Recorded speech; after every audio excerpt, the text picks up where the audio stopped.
Hello student, मेरा नाम है भवानी सिंह और आप सभी का बहुत बहुत स्वागत है मेरे चैनल जिसका नाम है फिजिक्स बाय बीएस केलावत। देखो बच्चों, आज की जो क्लास है वो हिंदी मीडियम के लिए है और इससे पहले हिंदी मीडियम के लिए मैं 4 क्लासेस कर चुका हूं। और सबसे जो पहली क्लास थी वो इंट्रोडक्शन की क्लास थी जिसमें मैंने आपको सिलेबस के बारे में समझाया था और उसके बाद हमने यूनिट नंबर फर्स्ट स्थिर वैद्युतिकी स्टार्ट की थी और उसके बाद हमने स्थिर वैद्युतिकी का पहला चैप्टर विद्युत क्षेत्र स्टार्ट किया था और विद्युत क्षेत्र पर मैं 3 लेक्चर कर चुका हूं। और आज जो लेक्चर है उसमें हम कूलाम के नियम पर आधारित कुछ क्वेश्चंस करने वाले हैं। लास्ट क्लास में हमने कूलाम का नियम पढ़ा था, कूलाम के नियम का सदिश निरूपण पढ़ा था और अध्यारोपण का सिद्धांत पढ़ा था, है ना। और आज की क्लास में हम उन सब पर न्यूमेरिकल्स करने वाले हैं। और जो स्टूडेंट इस चैनल पर नए हैं तो आपको सबसे पहले लेक्चर नंबर 1.1, 1.2 और 1.3 को पढ़ लेना चाहिए। तो अगर आप वो लेक्चर अच्छे से देख लोगे तो आपको न्यूमेरिकल करने में आसानी रहेगी। अभी हम जो स्टार्ट कर रहे हैं वो न्यूमेरिकल नंबर फर्स्ट है। तो देखिए क्या कह रहा है न्यूमेरिकल नंबर फर्स्ट। देखिए, हाइड्रोजन परमाणु में इलेक्ट्रॉन तथा प्रोटॉन के बीच दूरी 5.3 10 - 11 मीटर है। उसके मध्य विद्युत आकर्षण बल का परिकलन कीजिए। इस बल की गुरुत्वाकर्षण बल से तुलना कीजिए। तो सबसे पहले आपको हाइड्रोजन परमाणु दे रखा है, उसमें एक इलेक्ट्रॉन है और एक प्रोटॉन है और दोनों के बीच की दूरी दे रखी है, मतलब दोनों आवेश है और दोनों आवेशों के मध्य दूरी दे रखी है। आपको विद्युत बल निकालना है तो हम कूलाम का नियम लगा के विद्युत बल निकाल लेंगे और फिर उन दोनों आवेशों के मध्य हमको गुरुत्वाकर्षण बल ज्ञात करना है और फिर दोनों का अनुपात निकालना है। तो सबसे पहले हम दोनों आवेशों का मध्य विद्युत बल कैसे ज्ञात करेंगे वो देख लेते हैं। देखिए, सपोज एक मेरे पास इलेक्ट्रॉन है, एक मेरे पास प्रोटॉन है। इलेक्ट्रॉन पे ऋणावेश होता है, प्रोटॉन पर धनावेश होता है। इन दोनों के मध्य दूरी जो आपको दे रखी है वो दे रखी है 5.3 × 10 - 11। ठीक है, इसमें आपको विद्युत बल निकालना है। तो देखो, विद्युत बल का फॉर्मूला हो जाएगा मेरे पास 1/4 pi epsilon not Q1 Q2 R²। ठीक है, अब देखिए निर्वात में इस स्थिर वैद्युतांक का मान कितना होता है, तो वो होता है 9 × 10⁹। अच्छा, Q1 आपको दे रखा है इलेक्ट्रॉन, Q2 आपको दे रखा है प्रोटॉन और उसके बीच की दूरी आपको दे रखी है 5.3 × 10 - 11 का होल स्क्वायर। ठीक है, अब आप यहां पे इलेक्ट्रॉन का आवेश रखोगे, प्रोटॉन का आवेश रखोगे। ठीक है, अब तो 9 × 10⁹, इलेक्ट्रॉन का आवेश होता है 1.6 10 - 19। इसी तरह से प्रोटॉन का भी उतना ही आवेश होता है, सिर्फ विपरीत प्रकृति का होता है, 1.6 10 - 19। ओके, 5.3 का स्क्वायर करोगे तो 5.3 × 5.3 और 10 - 11 का स्क्वायर करोगे तो 10 - 22 आ जाएगा। ठीक है, अब क्या करेंगे हम देखिए, हम क्या करेंगे, जो 9, 1.6 और 1.6 को अलग लिख लेंगे और 10 की घात वाले जो मान है उनको पीछे रख देंगे, है ना, ताकि आपको कैलकुलेशन में इजी रहेगा। ठीक है, और 10 की घातों को अलग लिखोगे तो 10 की घात 9 -19 और ये -22 ऊपर जाके कितना हो जाएगा, +22 और नीचे हो जाएगा आपके पास 5.3 × 5.3। ठीक है, तो देखिए हम इस 9, 1.6 और 1.6 इन तीनों को मल्टीप्लाई करोगे। आप सबसे पहले रजिस्टर में इसको मल्टीप्लाई करके देखोगे तो इसकी जो वैल्यू आएगी वो नियरली इक्वल आ जाएगी आपके पास 23.04 के लम्ब, है ना। और 5.3 को 5.3 से मल्टीप्लाई करोगे तो हमारे पास आ जाएगा 28.09। ठीक है, ओके।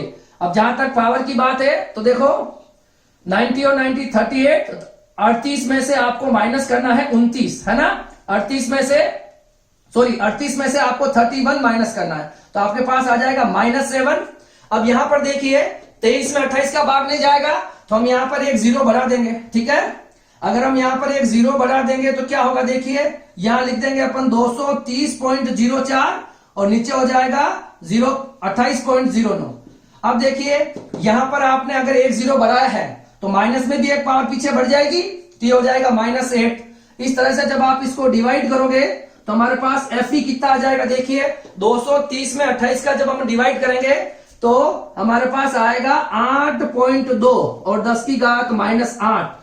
और अगर बल है तो हम न्यूटन में इसको लिख लेते हैं, ठीक है। तो ये आपका निकल जाएगा विद्युत बल। इसी प्रकार से इन दोनों आवेशों के मध्य, है ना, आपको गुरुत्वाकर्षण बल निकालना है। तो आवेश है पर इनके द्रव्यमान क्या हो जाएंगे वो देख लेते हैं। यहां पर लिखेंगे अपन इलेक्ट्रॉन का द्रव्यमान, यहां पर लिखेंगे हम प्रोटॉन का द्रव्यमान, और इसके मध्य दूरी वही लिखनी है आपको, 5.3 इंटू 10 की घात -11, ठीक है। अब देखिए हमको गुरुत्वाकर्षण बल लगाना है। ये जो था आपके पास ये विद्युत बल था, और ये हमारे पास है गुरुत्वाकर्षण बल, है ना। एक बात आपको ध्यान रखना है कि आवेशों के मध्य जो बल लगता है वो आकर्षण और प्रतिकर्षण दोनों लग सकता है, क्योंकि वो आवेशों की प्रकृति पर निर्भर करता है। मगर गुरुत्वाकर्षण बल हमेशा आकर्षण का ही होता है, ठीक है। ओके, तो यहां पर हम निकाल लेंगे ये एफ जी, और यहां पर हम इसको नाम दे देंगे एफ ई, नाम दिया था हमने, ठीक है। देखो एफ जी क्या होता है, तो हमारे पास होता है जी m1 m2 upon are square. तो यहां पर देखो जी इलेक्ट्रॉन का द्रव्यमान, प्रोटॉन का द्रव्यमान और दूरी, उनके बीच की दूरी का वर्ग, है ना, एफ जी। जी का मान क्या होता देखो, जी का मान हो जाएगा हमारे पास 6.67 इंटू 10 की घात -11। इलेक्ट्रॉन का द्रव्यमान होता है 9.01 इंटू 10 की घात -31। प्रोटॉन का द्रव्यमान होता है 1.67 10 की घात -27, और बीच की दूरी का हमारे पास हो जाएगा 5.3 10 की घात -11 का होल स्क्वायर, ठीक है। देखिए अब एफ जी कितना आएगा, देखो 6.67 के साथ हम लिख लेंगे 9.01, इसके बाद लिख लेंगे 1.67, और यहां पे 5.3 इंटू 5.3, ठीक है। ओके, अब देखिए 10 की घात है हमारे पास क्या है -11, ठीक है, -31 और -27, और ये -22 ऊपर जाके क्या बच जाएगा, +22 हो जाएगा, ठीक है। ओके, ये -22 होगा ना, 10 की घात -11 का स्क्वायर -22, तो एफ जी मेरे पास क्या आएगा देखो। तो सबसे पहले आप इसको मल्टीप्लाई करोगे, 6.67 9.01 इंटू 1.07, तो हमारे पास आ जाएगा 101.36, और 5.3 और 5.3 को मल्टीप्लाई हमने अभी यहां कराया, कितना आया 28.09। अब यहां देखिए कितनी पावर हो जाएगी, तो -69 और +22, ठीक है, हो जाएगा। एफ जी कितना आ जाएगा, 101.36 में 28 का भाग दोगे तो हमारे पास आ जाएगा 3.6, और ये घाट बच जाएगी, 9 में से 2 गया तो 7, 6 में से 2 गया तो 4, ये बच गया मेरे पास -47, ठीक है, और ये भी आ जाएगा न्यूटन के अंदर। अब आपको लास्ट में पूछा गया इन बल की गुरुत्वाकर्षण बल से तुलना कीजिए, दोनों बलों की तुलना करनी है। तो यहां पर मैं इसका आंसर लिख रहा हूं, देखिए यहां हो जाएगा एफ ई और एफ जी की तुलना करनी है। एफ ई मेरे पास कितना है देखो, 8.2 10 की घात -8, 8.2 10 की घात -8, और एफ जी आया 3.6 इंटू 10 की घात -47 -47, ठीक है। अब देखिए आप क्या करोगे, F E upon F G निकालना है, ये पॉइंट से पॉइंट हट जाएगा, 82 में 36 को डिवाइड करोगे तो आपके पास आ जाएगा 2.27, और 10 की घात -8 प्लस 47, है ना, 47 में से 8 जाएगा तो बचेगा आपके पास 39, ठीक है।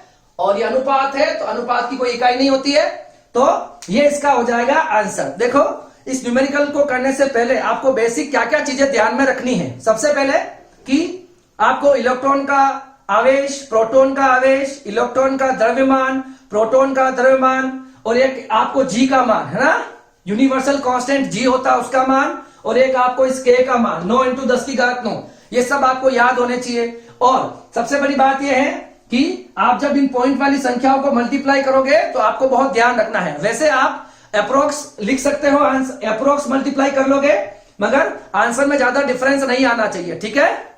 ये कॉपी कर लीजिए। अब हम करेंगे नेक्स्ट न्यूमेरिकल। देखिए अब हमको पढ़ना है उदाहरण नंबर 1.5। क्या कह रहा है न्यूमेरिकल, देखिए समान आवेश वाले धनायन परस्पर 3.7 इंटू 10⁻⁻9 न्यूटन बल से प्रतिकर्षित करते हैं, जबकि उनके मध्य दूरी 5 एंगस्ट्रॉम है।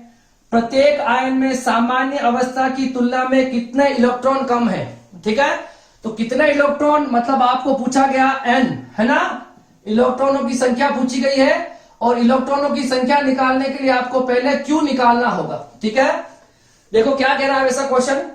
सबसे पहले आपको दो धनायन दे रखे हैं।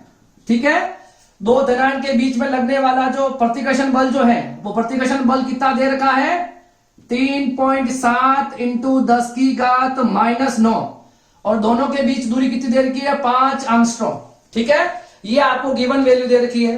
तो क्या क्या गिवन दे रखा है आपको, F दे रखा है दोनों के मध्य -9 और आपके पास दूरी दे रखी है 5 एंगस्ट्रॉम।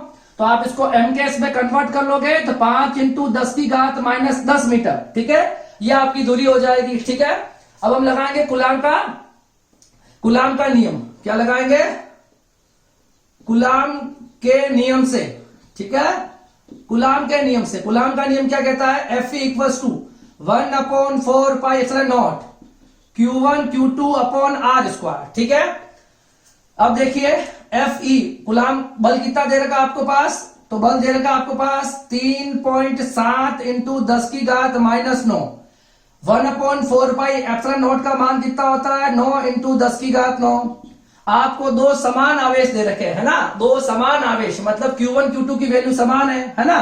तो हम यहां पर क्या करेंगे, आप Q1 और Q2 को आप Q मान लो। ठीक है, तो या Q1 इंटू Q, तो Q इंटू Q हो जाएगा आपके पास Q स्क्वायर। ठीक है, क्या हो जाएगा, Q स्क्वायर।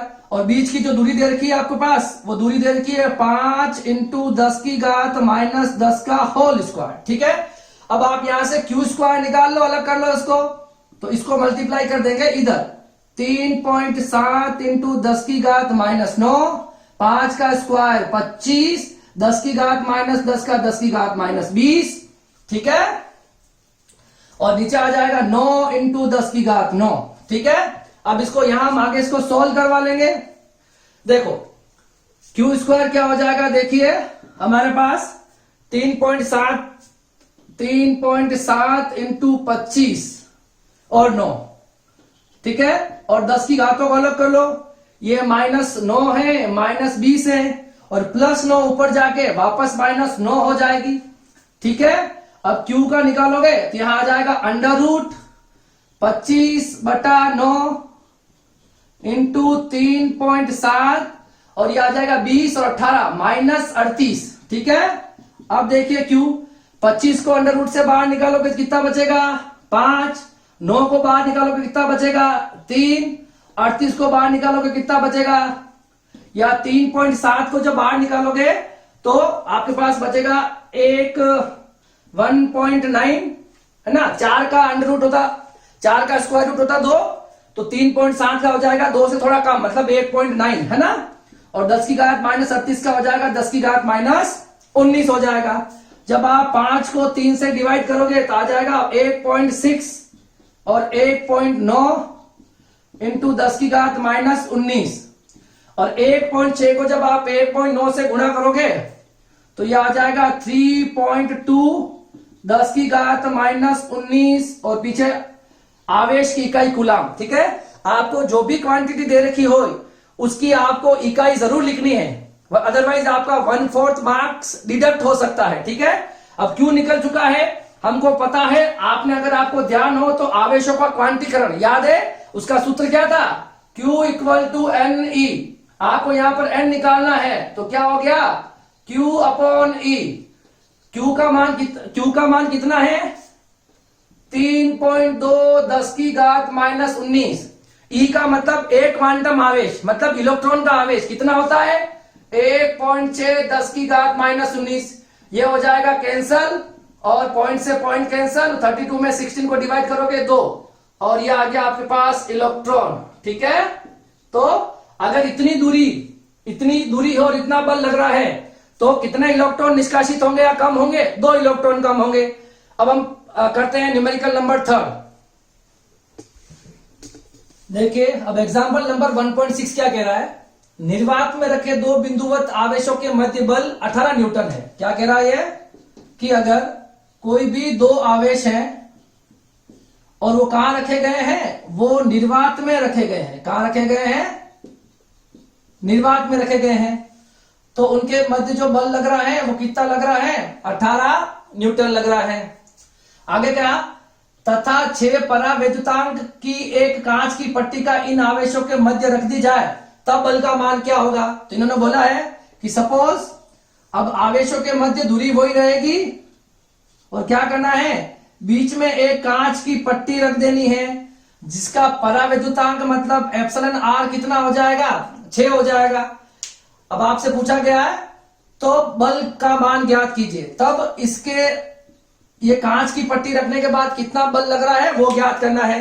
तो आपको परावैद्युतांक का सूत्र सिखाया गया है ना, परावैद्युतांक ज्ञात करने के मैंने आपको 2 सूत्र सिखाए हैं। अगर आपको बल दे रखा हो तो हम एप्सिलॉन आर का फॉर्मूला क्या लिखते हैं, epsilon naught upon epsilon R बराबर F naught upon F M, मतलब निर्वात में लगने वाला बल और माध्यम में लगने वाले बल के अनुपात को अपन परावैद्युतांक कहते हैं। अब क्या क्या दे रखा है वो देखिए, आपको एप्सिलॉन आर आपको 6 दे रखा है और निर्वात में बल मतलब एफ नॉट आपको 18 दे रखा है और आपको एफ एम ज्ञात करना है, नया वाला बल है ना, इसमें जो एफ एम आएगा वो ज्ञात करना है, एफ नॉट आपको दे रखा है। तो एफ एम कैसे ज्ञात करेंगे, देखिए F naught upon epsilon R, F naught की वैल्यू 18 दे रखी है, एप्सिलॉन आर की वैल्यू 6 दे रखी है, तो ये आ जाएगा एप्सिलॉन आर एफ हमारे पास, तो एफ एम कितना आ जाएगा आपके पास, 3 आ जाएगा। मतलब आपके पास जो बल होगा वो 3 गुना क्या हो जाएगा, कम हो जाएगा। मैंने आपको बताया है कि जितना परावैद्युतांक रखोगे उतने गुना बल कम हो जाएगा। मतलब अपन 18 पहले बल लग रहा था और आपने अगर 1 mm की मोटाई की शीट रखी है, उसका परावैद्युतांक अगर 6 है तो उतने गुना कम हो जाएगा, मतलब 18/6, तो लगने वाला बल जो होगा वो 3 गुना क्या हो जाएगा, कम हो जाएगा। अच्छा, 2 छोटे से क्वेश्चन और हैं, ये भी काफी इंपॉर्टेंट रहते हैं। देखिए अगर मैं आपको दे रखा है Q1 Q2 2 बल हैं, उनका गुणनफल अगर 0 से बड़ा है तो आपसे पूछा गया कि बल की प्रकृति, मतलब इनके मध्य आकर्षण बल लगेगा या प्रतिकर्षण बल लगेगा। तो देखिए अगर मेरे पास ये 2 आवेश है, ठीक है, Q1 और Q2, अब अगर वो 0 से बड़े कब कब हो सकते हैं, देखो अगर ये दोनों धनात्मक हो, है ना, तो क्या हो सकता है, प्लस Q1 और प्लस Q1, है ना, तो इसकी वैल्यू हमेशा किससे बड़ी आएगी, 0 से बड़ी आएगी, क्योंकि प्लस प्लस क्या होता है, प्लस होता है और प्लस 0 से बड़ा होता है।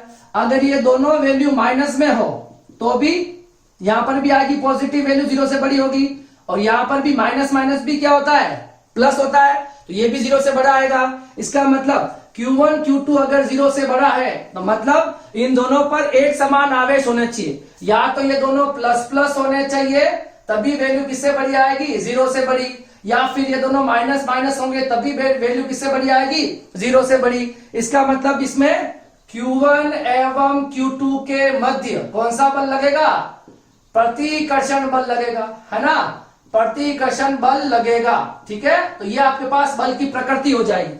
अगर आपको Q1 Q2 0 से बड़ा दे रखा है तो दोनों आवेश समान प्रकृति के होने चाहिए, या तो दोनों धनावेश होंगे या फिर दोनों ऋणावेश होंगे, तभी मान जो है वो 0 से बड़ा आएगा।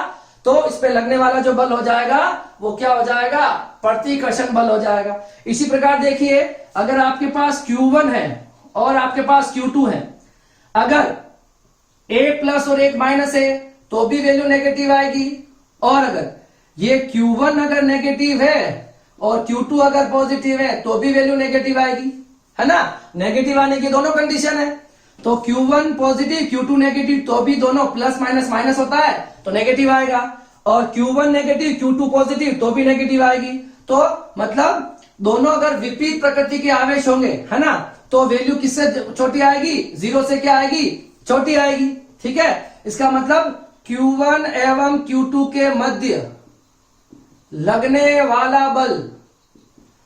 वाला बल कौन सा हो जाएगा, आकर्षण होगा, आकर्षण होगा, ठीक है। ये छोटे से न्यूमेरिकल थे, 1 मार्क्स में पूछे जाते हैं, तो ये इसके आंसर्स हो जाएंगे, ठीक है। अब करते हैं अपन नेक्स्ट न्यूमेरिकल 1.7। देखिए अब एग्जांपल नंबर 1.7 क्या कह रहा है, एक बिंदु आवेश Q1 बराबर 2 माइक्रोकुलाम जो कहां रखा गया है 2m और 1m, मतलब x और y की पोजीशन उसकी ये है पर, तथा आवेश Q2 -5 माइक्रोकुलाम और जिसकी स्थिति है -2m + 4m पर उपस्थित है। Q2 पर Q1 द्वारा लगाया गया बल ज्ञात कीजिए। क्वेश्चन क्या कह रहा है उसको समझिए पहले। देखिए ये अगर आपके पास दो आवेश इस तरह से दे रखे हैं, देखें हमारे पास दो आवेश दे रखे हैं Q1 और Q2, ठीक है, और ये Q1 और ये Q2 आपको दे रखे हैं। Q1 आपका है पॉजिटिव मतलब +2 माइक्रोकुलाम और Q2 आपके पास है नेगेटिव -5 माइक्रोकुलाम, ठीक है। और आपको Q1 की स्थिति है ना, तो देखिए Q1 आपको दे रखा है 2 माइक्रोकुलाम और उसकी जो स्थिति सदिश है वो दे रखा है, x पे दे रखा है 2m और y पे दे रखा है 1m, तो मतलब 2i कैप + 1j कैप, है ना, x और y के एकांक सदिश, ठीक है। Q2 आपको दे रखा है -5 माइक्रोकुलाम और उसकी R2 दे रखी है आपको पास -2i कैप और ये दे रखी है आपको मीटर्स में, ठीक है, और ये हो जाएगा +4j मीटर, ठीक है। ओके, सबसे पहले Q1 आपको माइक्रोकुलाम में तो उसको कुलाम में कन्वर्ट कर लेंगे, तो 2 माइक्रोकुलाम को करेंगे तो 2 × 10⁻⁻⁶। इसी तरह से हम Q2 को भी बदलेंगे तो -5 × 10⁻⁶ कुलाम, ठीक है। तो माइक्रोकुलाम को हमने कुलाम में कन्वर्ट कर लिया। क्वेश्चन क्या पूछा गया है, Q2 पर Q1 द्वारा लगाया गया बल, है ना, तो पूछा गया, देखो वैसे ये प्लस है माइनस है तो आकर्षण का ही लगाएगा, तो Q2 पर Q1 द्वारा लगाया गया बल 2 पर लगाया गया 1 द्वारा, ठीक है। तो F21 आपसे पूछा है, ठीक है, F21 तो क्या हो जाएगा कुलाम के नियम से 1/4πε0 Q1 Q2 अपॉन R21 का स्क्वायर और R21 का होल कैप, एकांक सदिश, ठीक है। दिशाओं का ध्यान रखना क्योंकि XY कोऑर्डिनेट्स दे रखे हैं इसमें आपको। देखो F21 कितना आ जाएगा 1/4πε0, यहां देखिए Q1 Q2 और इस R21 को मैं लिख सकता हूं R1 - R2 का होल स्क्वायर और इसको लिख सकता हूं R1 - R2 का कैप, ठीक है, एकांक सदिश। F21 कितना हो जाएगा 1/4πε0 Q1 Q2 upon R1 - R2 का होल स्क्वायर, ठीक है।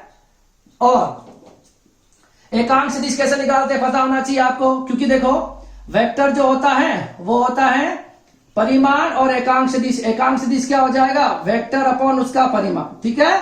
तो ये अगर आपका एकांक सदिश है तो ऊपर आ जाएगा इसका वेक्टर R1 - R2 वेक्टर और नीचे आ जाएगा उसका परिमाण R1 - R2, ठीक है। इसको थोड़ा सा सोल्व कर लेते हैं और फिर वैल्यू रखेंगे 1/4πε0 Q1 Q2 और यहां पर हो जाएगा R1 R2 का स्क्वायर और ये पावर 1, तो ये हो जाएगा R1 - R2 मोड का क्यूब, ठीक है, और ये हो जाएगा R1 - R2, ठीक है। अब हम वैल्यू निकाल के यहां पर रख देंगे। सबसे पहले आपको चाहिए R1 - R2 चाहिए और R1 - R2 के मोड का क्यूब चाहिए, तो सबसे पहले हम निकाल लेते हैं R1 - R2, ठीक है। तो R1 - R2 जो आएगा वो क्या आएगा, देखो R1 - R2, R1 की वैल्यू क्या देखिए 2i 1j, ठीक है, माइनस R2 की वैल्यू क्या है -2i + 4j। इसको सोल्व करा लो, R1 - R2 की वैल्यू ये 2i, ये माइनस माइनस प्लस हो जाएगा, ठीक है। इसको पूरा लिख लेते हैं 2i 1j + 2i - 4j, ठीक है। अब देखिए यहां पे क्या हो रहा, R1 - R2 की वैल्यू कितनी आ गई 2i + 2i 4i और 4j - 1j तो -3j, ये आपके पास आ गई R1 - R2 की वैल्यू जो हम यहां रखने वाले हैं, ठीक है।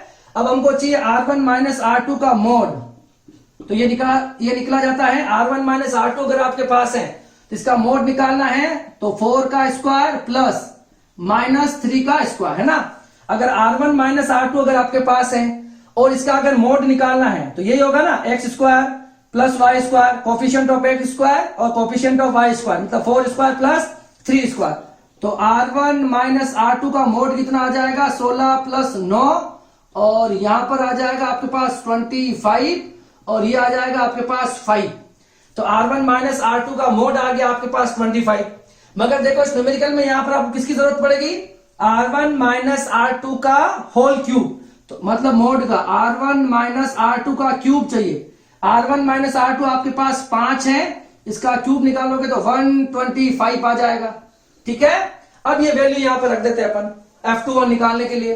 तो F21 निकालने के लिए क्या करेंगे, देखो 1/4 नोट की वैल्यू कितनी होगी हमारे पास, देखो 1/4 नोट की वैल्यू हो जाएगी 9 इंटू 10 की घात 9, 9 इंटू 10 की घात 9। Q1 Q2 की वैल्यू हमारे पास पड़ी हुई है 2 इंटू 10 की घात -6 और ये 5 इंटू 10 की घात -6। ये हो जाएगा Q1 Q2। R1 minus R2 पीछे है ना, ये हो जाएगा 4i माइनस 3j। ठीक है, 4i माइनस 3j।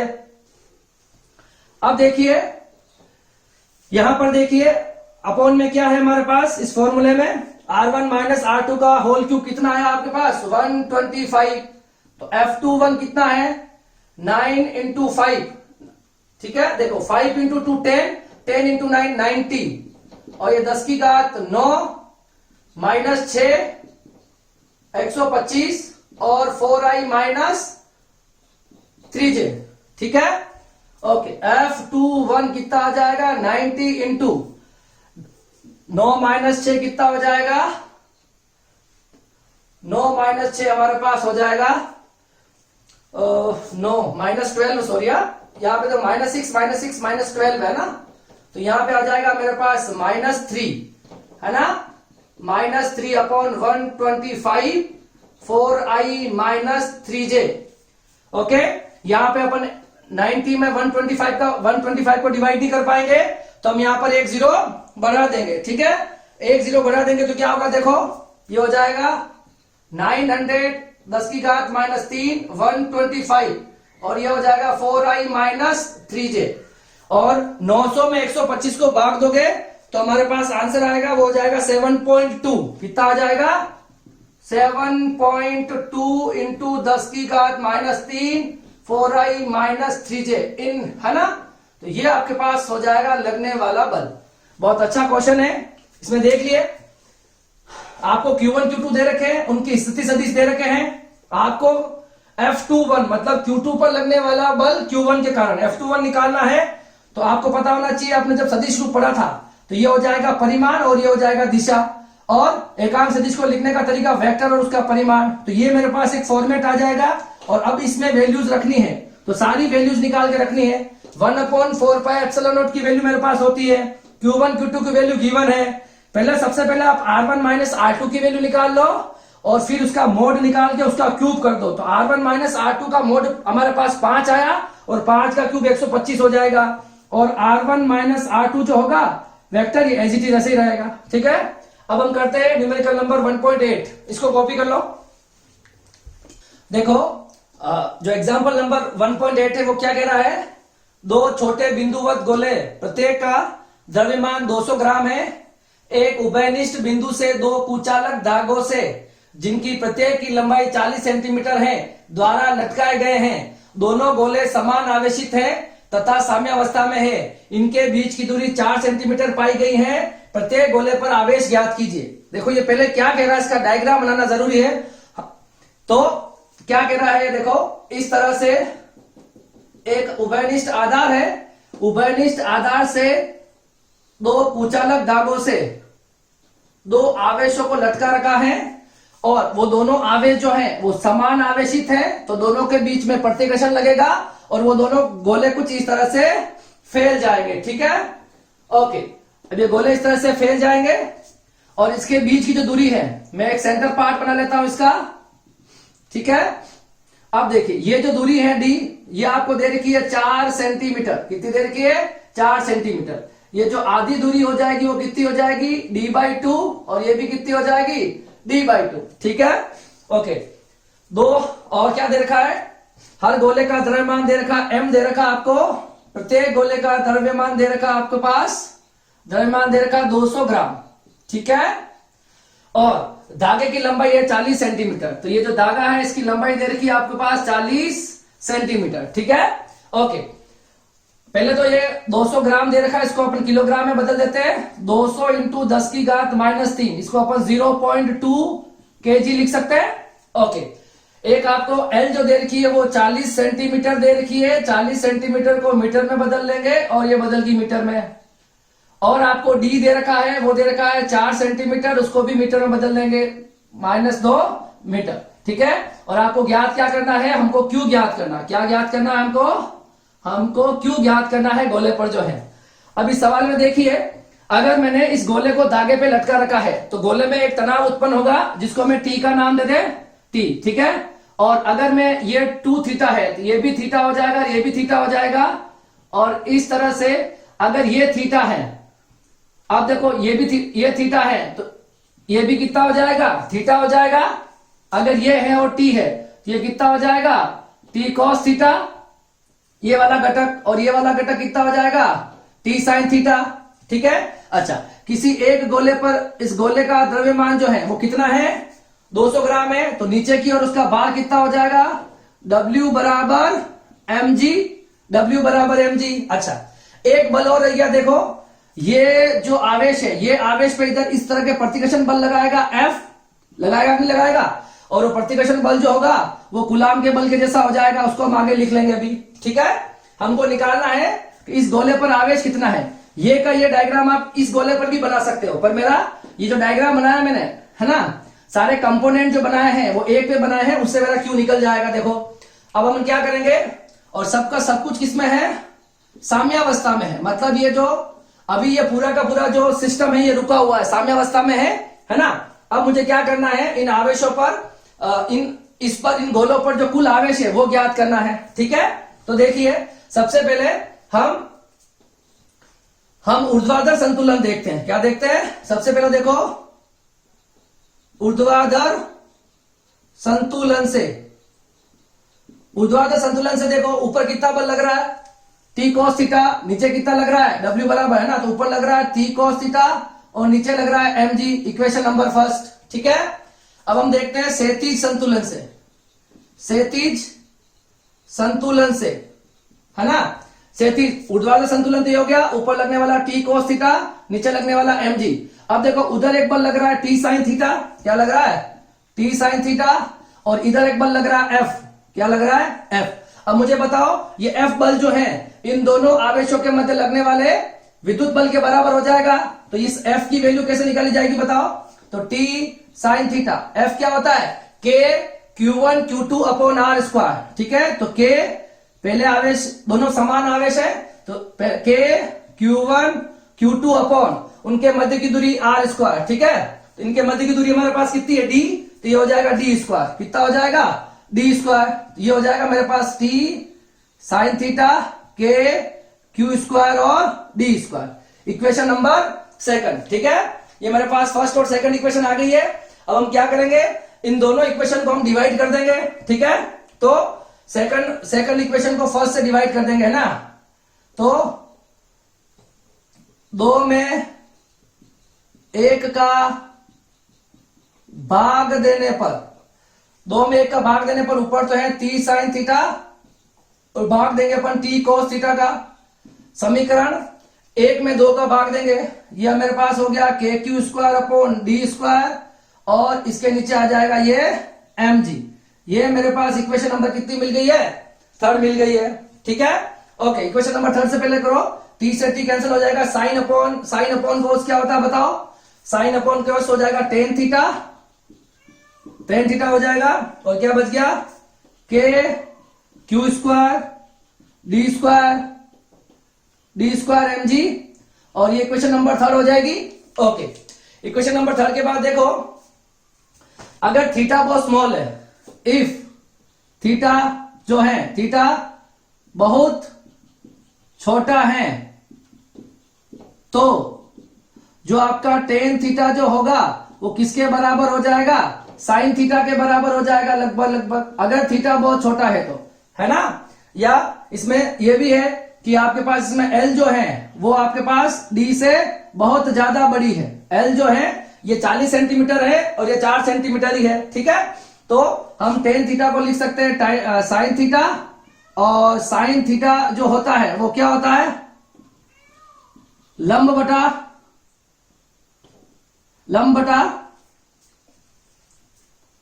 कर्ण, ठीक है। तो किसी भी एक त्रिभुज में देख लो, थीटा के सामने वाला लंब हो जाएगा तो ये हो जाएगा d/2 और लंब बटा, और 90 के सामने वाला होता है कर्ण, तो कर्ण हो जाएगा आपके पास l, ठीक है। तो साइन थीटा कितना आ गया, d/2l, ठीक है।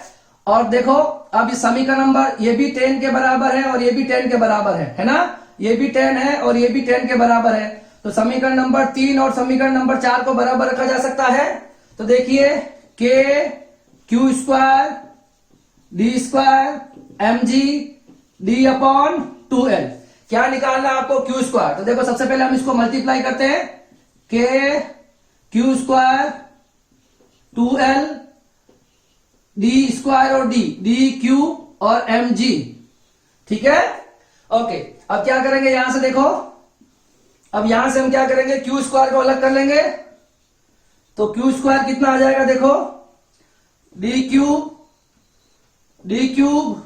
mg upon k 2l, k into 2l। अब इन सब की वैल्यू रखनी है। सबसे पहले आप d की वैल्यू देखो, d की वैल्यू मेरे पास है 4 इंटू 10 की घात -2 का क्यूब। m की वैल्यू कितनी है आपके पास, 0.2, कितनी है 0.2। g की वैल्यू अप्रोक्स 9.8 की जगह हम 10 ले लेंगे यहाँ पे, g की वैल्यू 9.8 या 10 होती है। k की वैल्यू कितनी होती है, 9 इंटू 10 की घात 9, ठीक है। ये 2 का 2 हो जाएगा मेरे पास, और l देखिए, l हमारे पास कितना है, 40 इंटू 10 की घात -2, 40 इंटू 10 की घात -2। अब इसको सोल्व कर लो, q की वैल्यू लानी है, ठीक है। तो देखो 4 का क्यूब कितना हो जाएगा, 64, -2 का क्यूब 10 की घात -6, 0.2 ये हट जाएगा तो यहां बच जाएगा 2, ठीक है। ये पॉइंट हटाऊंगा 10 हट जाएगा। अब देखो ये है, ये 89 इंटू 40 इंटू 2 80, और यहां पे कितना बच गया, 10 की घात 9 और -2, 9 में से 2 गया तो 10 की घात 7 बची है।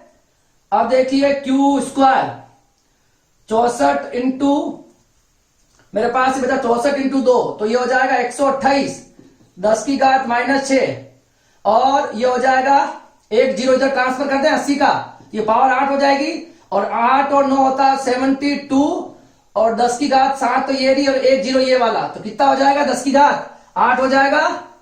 आगे देखिए, अब q square equal to 128 upon 72, 10 की घात -6 और ये -8, ठीक है, q स्क्वायर। और हम 128 में अब इधर का भाग देंगे तो आएगा 1.74 के नियर अबाउट आएगा, और ये 10 की घात -14। अगर मैं इसका अंडर रूट निकालूंगा तो 1.74 10 की घात -14, देखो 1.74 का अंडर रूट हो जाएगा 1.3। आप चाहो तो 1.3 को 1.3 से मल्टीप्लाई करके देख लो, ठीक है। तो 9 3, ये देखो 1.6 आ रहा है, तो 1.74 का अंडर रूट हो जाएगा 1.3, और 10 की घात -7 कूलम, ठीक है। ये बहुत अच्छा क्वेश्चन है, इंपॉर्टेंट क्वेश्चन है, इसको बहुत अच्छे से पढ़ना चाहिए, ठीक है। बहुत अच्छा कंसेप्ट था इसके अंदर, कूलाम लॉ का नियम, और इसमें हमने साम्यावस्था का कंसेप्ट लगा है, और ऊर्ध्वाधर और क्षैतिज संतुलन से हमने यूज किया उसका, और इसमें इन गोलों पर जो आवेश है वो हमने इसमें ज्ञात किया है, ठीक है। इस क्वेश्चन को वापस में बता देता हूं, देखो फास्ट, 2 छोटे बिंदुवत गोले, ये दोनों गोले हैं, दोनों के ऊपर समान आवेश है, और दोनों को कुचालक धागों से बांध रखा, तो दोनों फैल जाएंगे, और कितना फैले हैं वो 4 सेंटीमीटर, और इन धागों की लंबाई है 40 सेंटीमीटर, ठीक है। और इस गोले का जो द्रव्यमान है वो दे रखा है 200 ग्राम, ठीक है। तो भार जो लगेगा वो नीचे लगेगा W बराबर mg से, और इसके और इसके मध्य प्रतिकर्षण लगेगा। तो इस बल को, अगर ये इसमें तनाव बल T है और ये थीटा है, तो ये वाला घटक T cos थीटा हो जाएगा, ये वाला घटक T sin थीटा हो जाएगा। W बराबर mg नीचे लगेगा और इन दोनों में प्रतिकर्षण F इधर लगेगा, तो इसको और इसको बराबर रख देंगे ऊर्ध्वाधर संतुलन से, और इसको बराबर रख देंगे, इसको और इसको बराबर रख देंगे, ठीक है। और दोनों को इक्वल करके डिवाइड करके सारी वैल्यूज आपके पास दे रखी है। हम इसको बिल्कुल केयरफुली आपको इसको कैलकुलेट करना है। आपका जो आंसर है वो 1.3 10 की घात -7 कूलम आ जाएगा, ठीक है। आज के लेक्चर के लिए इतना ही। जो अगला लेक्चर जो होगा उसमें हम कूलाम के नियम के ऊपर ही न्यूमेरिकल्स करेंगे, पर उसमें हम 3 आवेशों से संबंधित जो न्यूमेरिकल है, साम्यावस्था से संबंधित जो न्यूमेरिकल है, वो दूसरे टाइप के हम न्यूमेरिकल अगली क्लास के अंदर करेंगे। आज के लिए इतना ही। Thank you so much.